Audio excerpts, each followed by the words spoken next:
For this next part, guys, you do need a calculator. So either get one out on your phone or go to our good old Desmos.com calculator. And we should be fine with just the for function again today for our percent change. So to find our percent change, you first need to see what the change is. So whenever we find the percent change, we find, well, what was the change?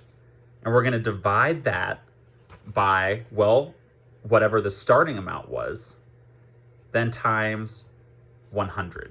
And that's going to give us our percent change. The change divided by the start times 100. So this is how much interest I paid at 36 months. This is how much interest I would have paid if I had a 60-month loan term.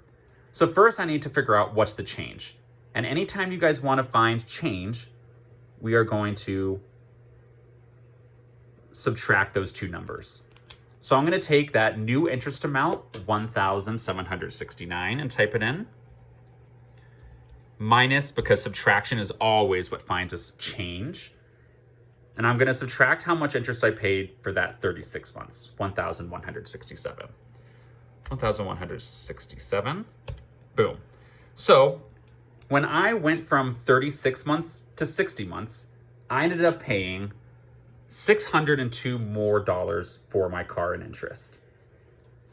Now to find a percent change, we're going to take the change, divide it by our starting amount of interest, which will be over here on the left-hand part of our little arrow. So we'll divide it by the 1,167. Then we'll times out of 100 to turn that into a percent. And then we'll focus on turning that into a sentence.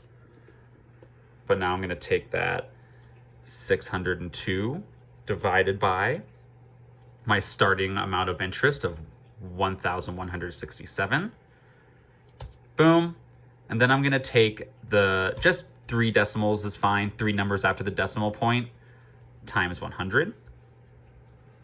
And I got that there was a 51.5% change, which is pretty big.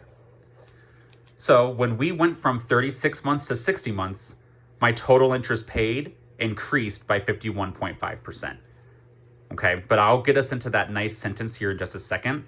Let's go ahead and find the percent change in my bad credit example, and then we'll turn both of them into a nice sentence together, and then you can do that on your own.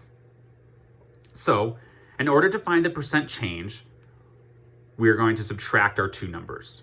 So I'm going to take how much interest I ended up paying at 60 months with bad credit, and I'm going to subtract that from how much interest I paid with my 32 months, and I'm getting 2,693.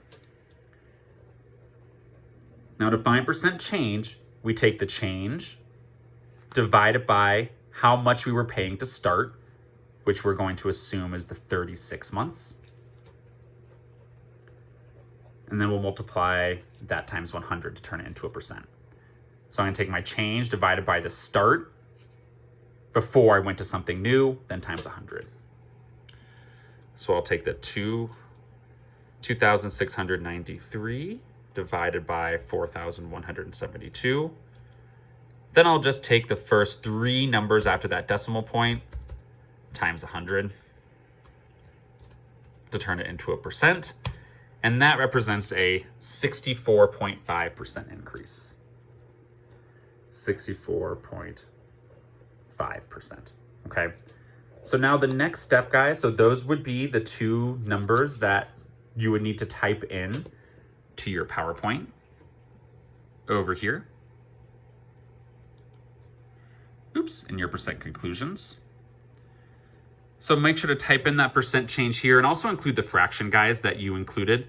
So I would put, for my number 1, I'm going to type in my fraction equals that percent. For number 2, I'll type in the fraction I used equals that percent. And then we'll focus on turning that into a nice sentence. So 602 backslash, guys, is the same as division or a fraction bar equals 51.5%. And then here, same thing. What was the fraction you used? And then we'll get the percent. divided by 4172. Okay. So before moving forward, guys, go ahead and do that math for your number 1 and 2.